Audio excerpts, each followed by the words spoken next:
கிறிஸ்துவுக்குள் அருமையான சகோதர சகோதரிகளே, யாவருக்கும் உயிர்த்தெழுந்தே ஆண்டவராகி இயேசு கிறிஸ்து நாமத்தினால் இந்த அருமையான நாளில் உங்கள் யாவருக்கும் வாழ்த்துதல் சொல்வதை குறித்து நான் மிக்க மகிழ்ச்சி அடைகிறேன். எனக்கு அன்பாந்திலே மீண்டுமாக இந்த நாளில் நான் ஒன்று கூடி பரலோகத்தின் தேவனை ஆவியோடும் உண்மையோடும் தொழுதுகளும் சாக்கியத்தை பெற்றமைக்காக முதலாவது பரலோகத்தின் தேவனுக்கு நாம் நன்றி சொல்வோமாக. எனக்கு இந்த நாளில் நாம் தியானிக்க தெரிந்து கொண்டே வேத பகுதி யோவான் எழுதின சுவிசேஷம் 15ஆம் அதிகாரம் 9 முதல் 13 வசனங்கள் இந்த நாளில் ஆராய்ச்சி பார்க்கலாம். யோவான் எழுதின சுவிசேஷம் 15ஆம் அதிகாரம் 9 முதல் 13 வசனங்கள். பிதா என்னில் அன்பாய் இருக்கிறது போல நானும் உங்களில் அன்பாயிருக்கிறேன். என்னுடைய அன்பிலே நிலைத்திருங்கள். நான் என் பிதாவின் கற்பனைகளை கைக்கொண்டு அவருடைய அன்பிலே நிலைத்திருக்கிறது போல நீங்களும் என் கற்பனைகளை கை கொண்டிருந்தால் என்னுடைய அன்பிலே நிலைத்திருப்பீர்கள். என்னுடைய சந்தோஷம் உங்களில் நிலைத்திருக்கும்படிக்கும் உங்கள் சந்தோஷம் நிறைவாயிருக்கும்படிக்கும் இவைகளை உங்களுக்கு சொன்னேன். நான் உங்களில் அன்பாயிருக்கிறது போல நீங்களும் ஒருவரில் ஒருவர் அன்பாயிருக்க வேண்டும் என்பதே என்னுடைய கற்பனையாயிருக்கிறது. ஒருவன் தன் சிநேகிதற்காக தன் ஜீவனை கொடுக்கிற அன்பிலும் அதிகமான அன்பு ஒருவரிடத்திலும் இல்லை என்பது எனக்கு அன்பார்ந்த நாளில் அன்பு என்ற தலைப்பின் கீழ் என்ன செய்யலாம்? கட்டிட வசனங்களை ஆராய்ந்து பார்க்கலாம். கிறிஸ்துவுக்கு பிறந்த நாம் எப்பொழுது நாம் ஸ்நானம் பெற்றோமோ, எப்பொழுது பாவ மன்னிப்பு பெற்றோமோ அப்பொழுதே பரிசுத்தாவின் வரத்தை நாம் பெற்றாயிருக்கிறோம். அப்போ 2ஆம் அதிகாரம் 38ஆவது வசனத்தை வாசிக்கும் பொழுது பேதுரும் அப்போஸ்தலர்களும் நாங்கள் என்ன செய்ய வேண்டும் என்று கேட்ட பொழுது அவருக்கு சொன்ன பதில், நீங்கள் மனம் திரும்பி பாவம் மன்னிப்புக்கென்று நான் ஸ்நானம் பெற்றுக்கொள்ளுங்கள், அப்பொழுது பரிசுத்தான் வரத்தை பெறுவோம்.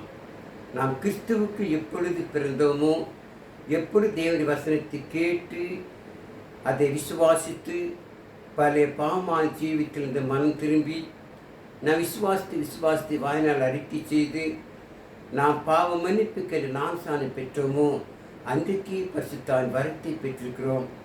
அன்றைக்கு ஆவியின் அச்சாரத்தை பெற்றிருக்கிறோம். அமரிமார்களே, அப்படிப்பட்ட அன்பை பெற்ற நீங்கள் நானும் இன்றைக்கு ஆண்டவராகிய இயேசு கிறிஸ்து ராஜ்யத்தில் பிரச்சனையாக இருப்பதை குறித்து உண்மையிலேயே நாம் மிக்க மகிழ்ச்சி அடைவோம். எனக்கு அன்பார்ந்த இந்த நாளில் கிறிஸ்துவுக்குள் பிறந்த தேவனுடைய குடும்பத்தில் இருக்கிற நாம் அன்புள்ள மக்களாக இருக்க வேண்டும் என்பதை குறித்து தான் இன்றைக்கு நினைக்கிறோம், ஆராய்ந்து பார்க்கிறோம். இதைத்தான் பரிசுத்த ஆவியானவர் யோவான் சுவிசேஷம் மூலமாக நமக்கு சொல்லும் அறிவுரையை பாருங்கள். பிதா என்னில் அன்பாயிருக்கிறது போல நானும் உங்களில் அன்பாயிருக்கிறேன். என்னுடைய அன்பிலே நிலைத்திருங்கலாம். அறிவார்களே, பரலோகத்தின் பிதாவுக்கும் ஆண்டவராகிய இயேசு கிறிஸ்துவுக்கும் எவ்வளவு உறவு, எவ்வளவு தொடர்பு என்பதை பாருங்கள். பிதா ஆண்டவராகிய இயேசு கிறிஸ்துவிடத்தில் அன்பாயிருக்கிறார். அதே போல கிறிஸ்துவும் தேவனிடத்தில் அன்பாயிருக்கிறார்.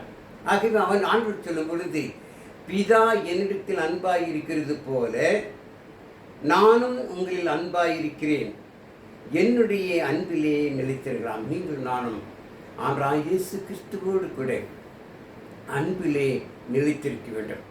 எப்படி பிதா இயேசு கிறிஸ்துக்கு அன்பு கூறுவது போல கிறிஸ்துவும் நம்மிடத்திலே அன்பு கூர்ந்தார்.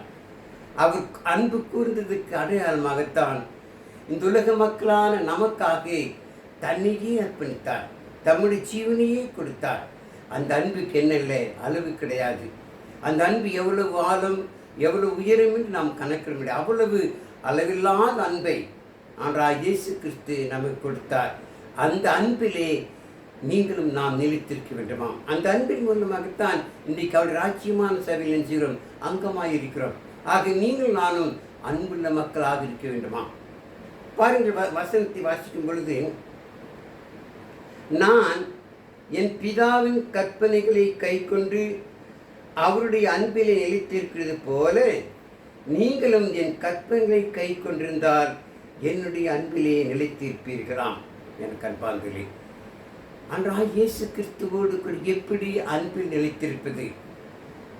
வேத வசனத்தை கேட்டு அன்றாக இயேசு கிறிஸ்துவின் உபதேச சட்டத்தில் நடந்து அவர் சொன்ன கற்பனைகள் நடக்கும் பொழுதுதான் நீங்கள் நானும் இயேசு கிறிஸ்துவோடு கூட அன்பாக இருக்க முடியும். நாம் அவர் சொன்ன வார்த்தைகளை கேட்டு அதில் நடப்பதன் மூலமாகத்தான். வெறுமனே கிறிஸ்தவர்கள் கிறிஸ்து கிறிஸ்து என்று ஆண்டவர் என்று சொல்லி கர்த்தாவே கர்த்தா என்று சொல்வது அர்த்தமல்ல. இயேசு கிறிஸ்துவின் உபதேச சட்டத்தில் நடக்க வேண்டும். இயேசு கிறிஸ்துவின் கற்பனைகளை அப்பொழுதுதான் நீங்கள் நானும் இயேசு கிறிஸ்துவோடு கூட அன்பாக இருக்க வேண்டும், அன்பாக இருக்க முடியும். இயேசு கிறிஸ்து நம்மிடத்தில் அன்பாக இருக்கிறார். ஆகவே நான் உங்களுக்கு அன்பாக இருக்கிறது போல நீங்களும் என்னிடத்தில் அன்பாயிருங்கள். அன்பு எப்படி அன்பாயிருப்பது? அவருடைய கற்பனைகளை கை கொள்வதன் மூலமாக. நாம் தொடர்ந்து வாசிக்கும்பொழுது பாருங்கள், என்னுடைய சந்தோஷம் உங்களில் நிலைத்திருக்கும்படிக்கும் உங்கள் சந்தோஷம் நிறைவாயிருக்கும்படிக்கும் இவைகளை உங்களுக்கு சொன்னேன். ஆம், அன்றாக இயேசு கிறிஸ்துவின் உபதேச சட்டத்திலிருந்து கிறிஸ்துவின் வசனத்தின்படி கிறிஸ்துவின் கற்பனையின்படி நாம் அவருக்கு நிலைத்திருக்கும் பொழுது அது நமக்கு கிடைக்கிற ஒரு பெரிய சந்தோஷம். பாருங்கள், நாம் கிறிஸ்துவுக்கு பிறந்ததினால் ஆவியின் வரத்தை பெற்றிருப்பதனால் அந்த ஆவியின் கனியிலே முதலாவதாக அன்பு என்று சொல்லப்படுகிறது. அன்பு தான் மிக மிக முக்கியமான ஒன்றாயிருக்கிறது. நீங்கள் நானும் அன்புள்ள மக்களாக இருக்க வேண்டுமா? எப்படி பிதா கிறிஸ்துவிடத்தில் அன்பு கூறுவது போல, கிறிஸ்து பிதாவிடத்தில் அன்பு கூறுவது போல, ஆனால் இயேசு கிறிஸ்து நம்மிடத்தில் அன்பு கூறுவது போல நீங்கள் நானும் அவர் கற்பனை கை கொண்டு இயேசு கிறிஸ்துவிடத்தில் அன்பு கூற வேண்டும். அது மாத்திரமல்ல, நீங்களும் ஒருவரில் ஒரு அன்பாயிருங்கள். வாசிக்கலாம் பாருங்கள், நான் உங்களில் அன்பாயிருக்கிறது போல நீங்களும் ஒருவரில் ஒருவர் அன்பாயிருக்க வேண்டும் என்பதே என்னுடைய கற்பனையாயிருக்கலாம். பாருங்கள், ஆனால் இயேசு கிறிஸ்து நம்மிடத்தில் அன்பாயிருக்கிறது போல, ஏன் இயேசு கிறிஸ்து நம்மிடத்தில் அன்பு கூறுகிறார்? தேவனுடைய சித்தத்தை நிறைவேற்றும்படியாக பிதா இயேசு கிறிஸ்து அன்பு கூறுகிறார். ஆனால் இயேசு கிறிஸ்துவின் பிதா அன்பு எப்படி? பிதாவுடைய கற்பனைகளை கை கொள்ளும் பொழுது. ஆனால் இயேசு கிறிஸ்து கூட சுயமாக சொந்தமாக அவர் எதுவுமே பேசுவது கிடையாது. பரலோகத்தின் தேவன் பிதா என்ன சொன்னாரோ அதைத்தான் அதுதான் அன்பு. அவர் விருப்பத்திற்கு ஆண்டவர் சுயமாக எதுவுமே சொல்வது கிடையாது. வேதத்தில் நாம் வாசிக்கும்போது பாருங்கள், அது யோவான் சுவிசேஷம் 12ஆம் அதிகாரம் 49-50 வாசிக்கும்போது பாருங்கள்,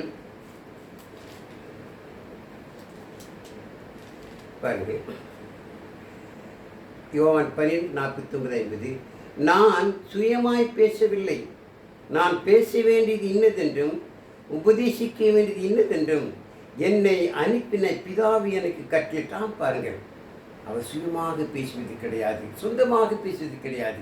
அன்னைக்கு அநேக நினைச்சுகிறார்கள், தேவனுக்கு அன்பு கூறி சொல்லிக்கொண்டு இயேசுவின் அன்பு கூறி சொல்லிக்கொண்டு சுயமாக சொந்தமாக தங்களுக்கு கற்பனைகள் நினைக்கிறார்கள், சுவிசேஷங்களாக போதிக்கிறார்கள்.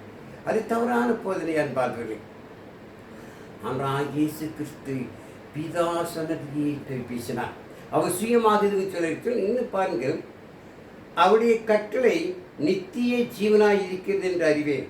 ஆகையால் நான் பேசுகிறவைகளை பிதா எனக்கு சொன்னபடியே பேசுகிறேன் என்றார். ஆம், ஆனால் இயேசு கிறிஸ்து கூட பிதா சொன்னவைகளைத்தான் அவர் பேசினார். அதே போல நீங்களும் நானும் இயேசு கிறிஸ்து அன்பு கூறுவது உண்மை.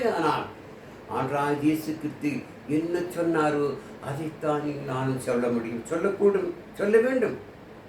இதுதான் பிரதான கட்டளையாக ஆனால் இயேசு கிறிஸ்து அப்போஸ்தலர் சொன்னார். மத்திய சுவிசேஷம் 28ஆம் அதிகாரம் 18-20 வரை வாசிக்கும் பொழுது ஆனால் இயேசு கிறிஸ்து சமீபத்திலே வந்து அவர்களை நோக்கி, அதான் அப்போஸ்தலரை நோக்கி, வானத்திலும் பூமியிலும் சகல அதிகாரங்களுக்கு கொடுக்கப்பட்டிருக்கிறது, ஆக நாங்கள் புறப்பட்டு போய் சகல ஜாதிகளையும் சிஷ்யராக்கி பிதா குமாரன் பரிசுத்தாவின் நாமத்தினாலே அவருக்கு ஞானஸ்நானம் கொடுத்து, நான் உங்களுக்கு கட்டளிட்டவைகள், நான் உங்களுக்கு உபதேசித்தவர்களை அவர்களுக்கு உபதேசம் பண்ணுங்கள்.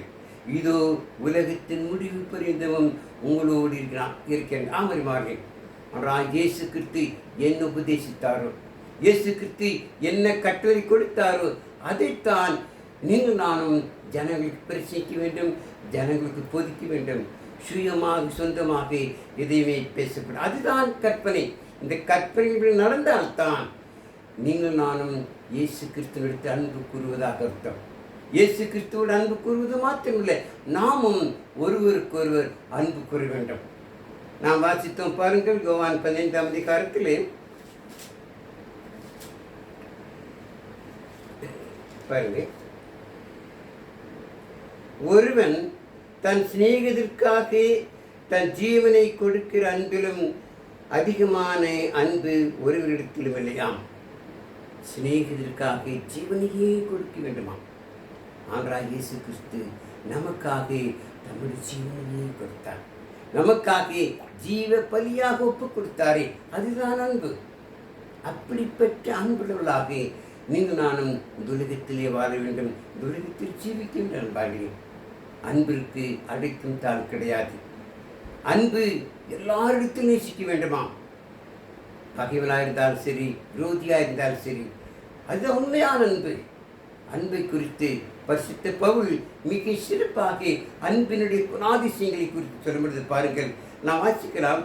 1 கொரிந்தியர் 13ஆம் அதிகாரத்திலே அன்பை குறித்து நாம் தெளிவாக நாம் என்ன செய்யலாம், அறிந்து கொள்ள முடியும். பாருங்கள், 1 கொரிந்தியர் 13ஆம் அதிகாரம் 1 முதல் 6 பார்க்கலாம்.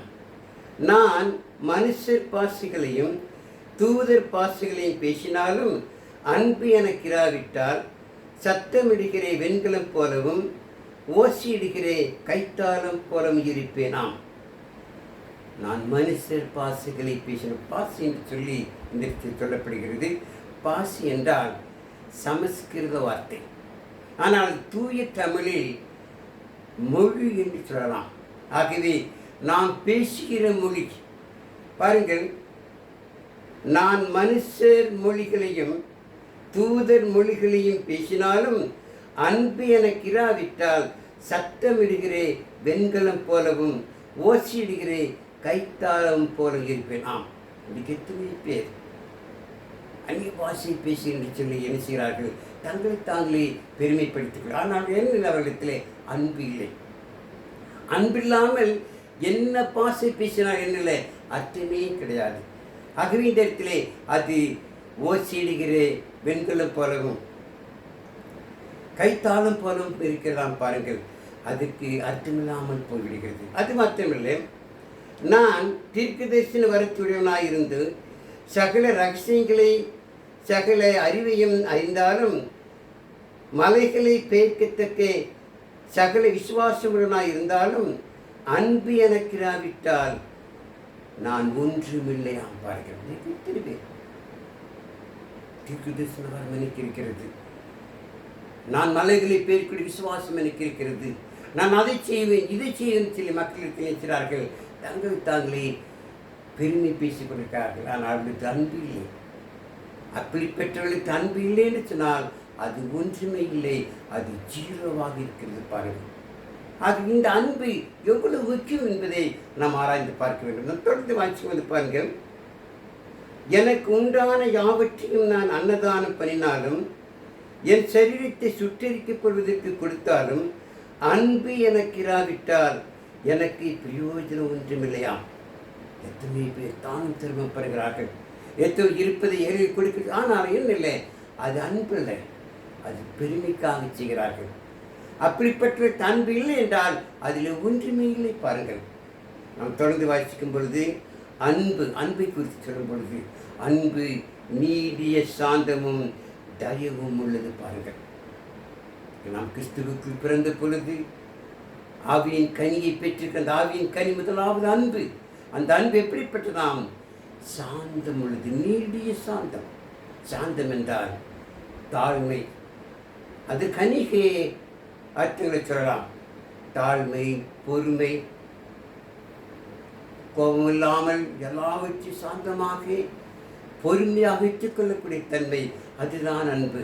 அன்பு சாந்தமும் நீதி சாந்தமும் தயவும் உள்ளது. அன்பு தயவு காட்டுமா? அன்பு இரக்கம் காட்டுமா? அப்படிப்பட்ட அன்பு தான் தேவனுடைய அன்பாயிருக்கிறது. அப்படிப்பட்ட அன்பு தான் கிறிஸ்துவ அன்பாயிருக்கிறது.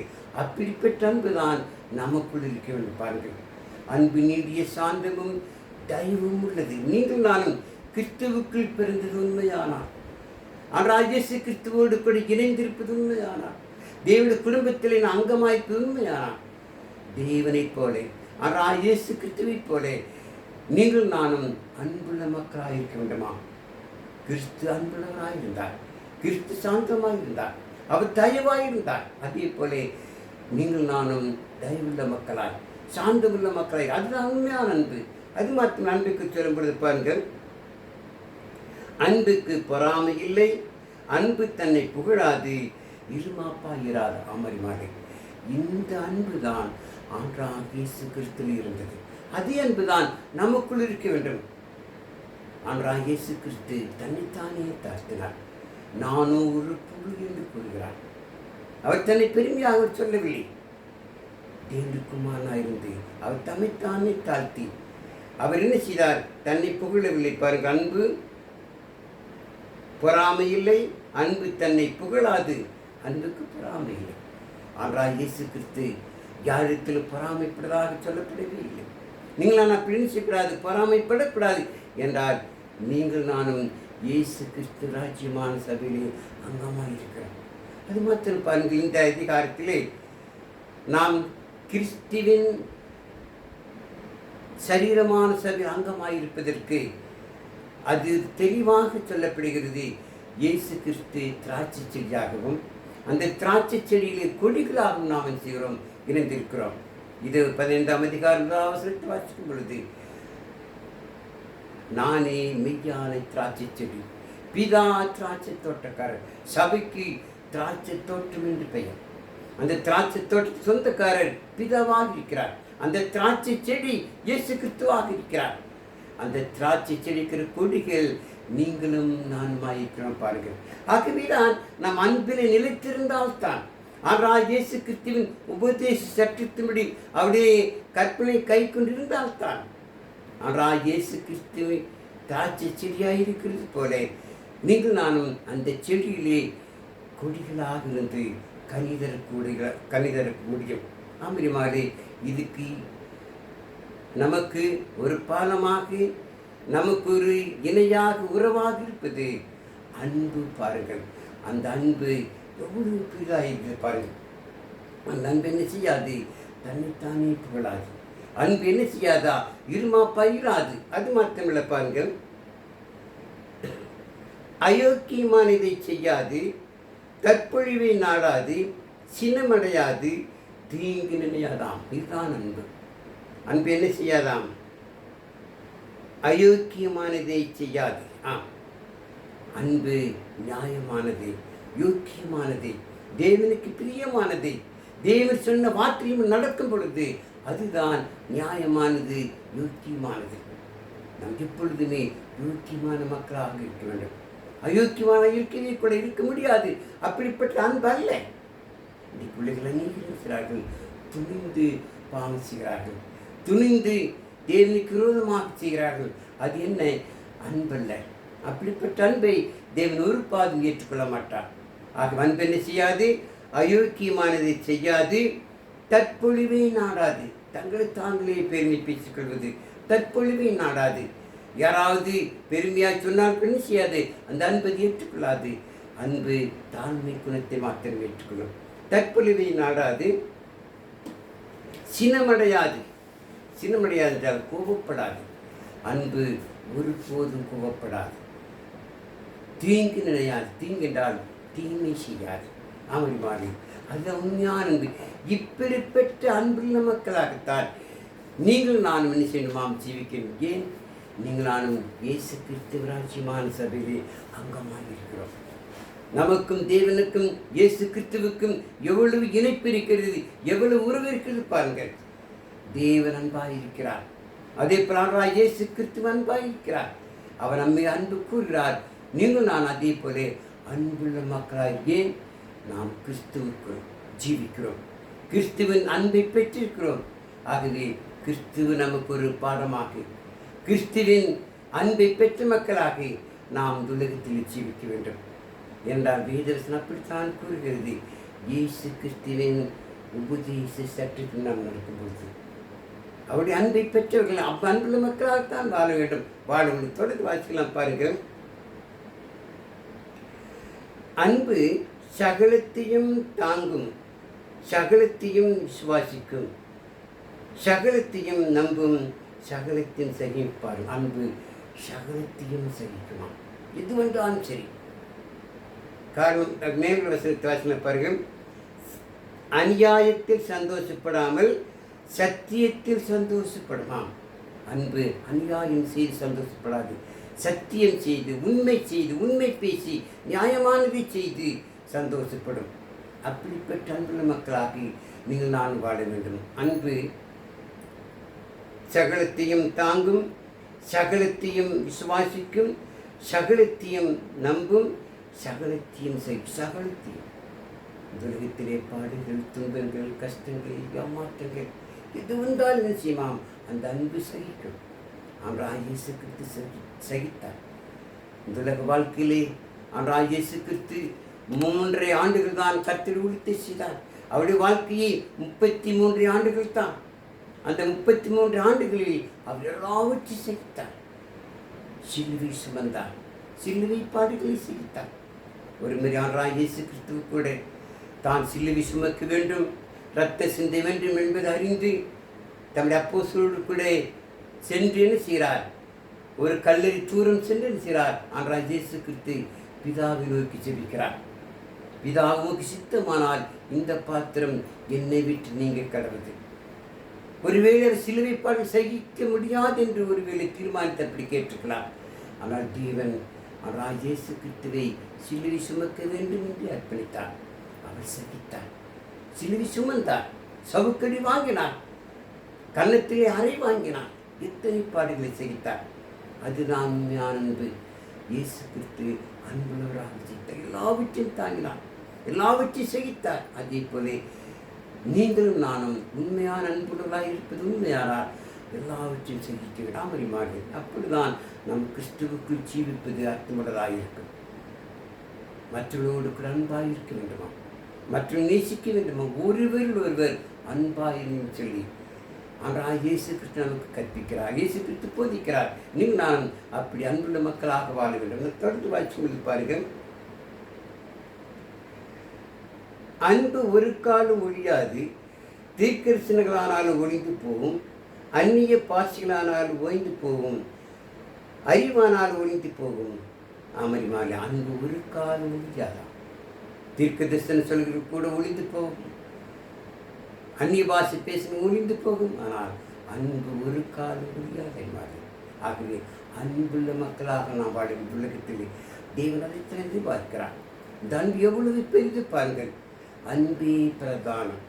இந்த உலகத்தில் நீங்கள் நானும் அன்புள்ள மக்களாக வாழ வேண்டும், ஒருவருக்கு அன்பு செலுத்த வேண்டும். இப்படி அன்பு உள்ளவர்களாக இருந்தால் இந்த உலகத்தில் இல்லை, சண்டைகள் கிடையாது, இந்த உலகத்தில் யுத்தங்கள் கிடையாது.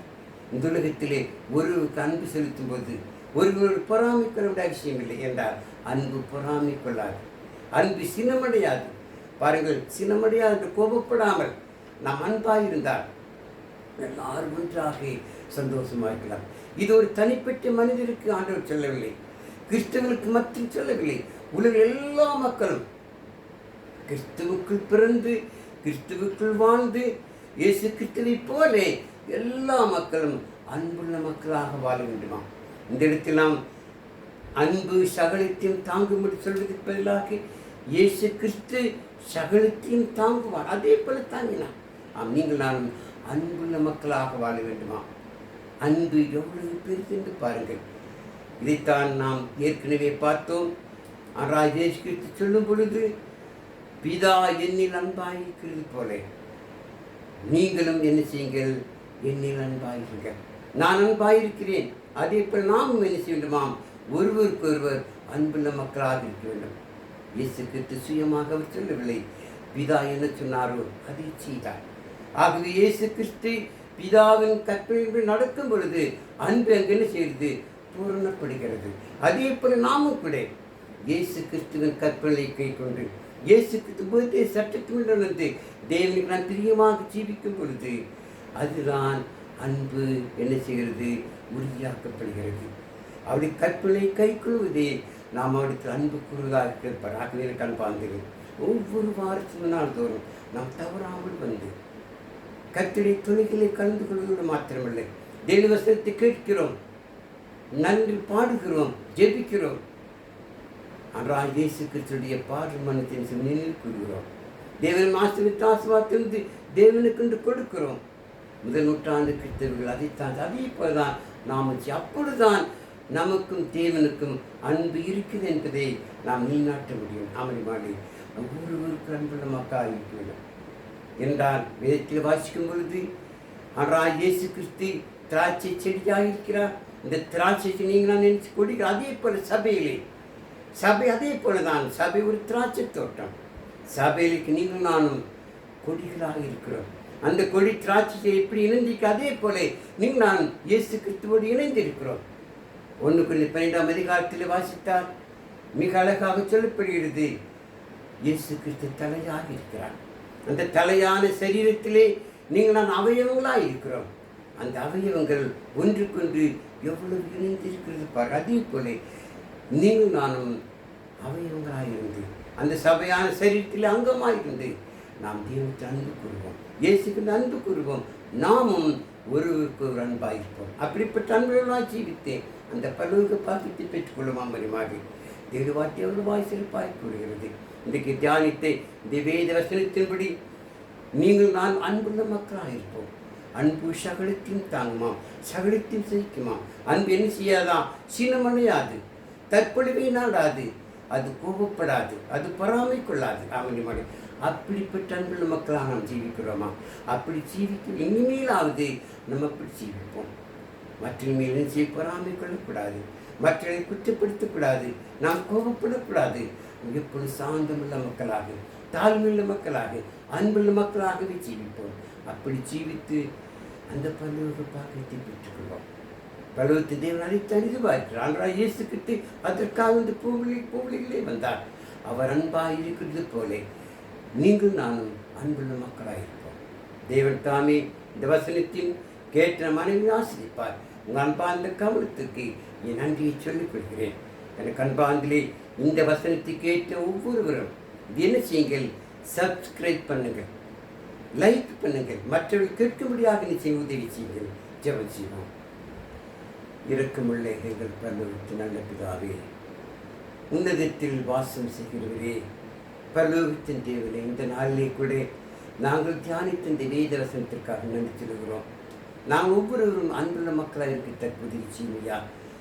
உமது குமாரனாகிய எங்கள் ஆண்டவர் எப்படி அன்பாயிருந்தாரோ அதே அன்புள்ள மக்களாக நாங்கள் ஜீவிக்கிறதுக்கு உதவி செய்வியா. நீர் உமது குமாரனாகிய இயேசு கிறிஸ்துவின் மீது, ஆண்டவராகிய இயேசு கிறிஸ்துவின் மீது அன்பாயிருந்து, ஆண்டவராகிய இயேசு கிறிஸ்துவும் எங்களோடு அன்பாயிருக்கிறது போல நாங்களும் ஒருவருக்கு ஒருவர் அன்பாய் ஜீவிக்கிறீயா. நீ தொடர்ந்து காத்துக்குள்ளி பெறப்படுத்தும். எங்களுடைய பாவக்குள் தயவாக மன்னியும். இவை அனைத்தையும் எங்கள் அருமையான ஆண்டவர் இயேசு கிறிஸ்துவின் விலையேறி பெற்றிருந்த நாமத்திலே கெஞ்சி மன்றாடுகிறோம் எங்கள் ஜீவன் நல்ல பிதாவே.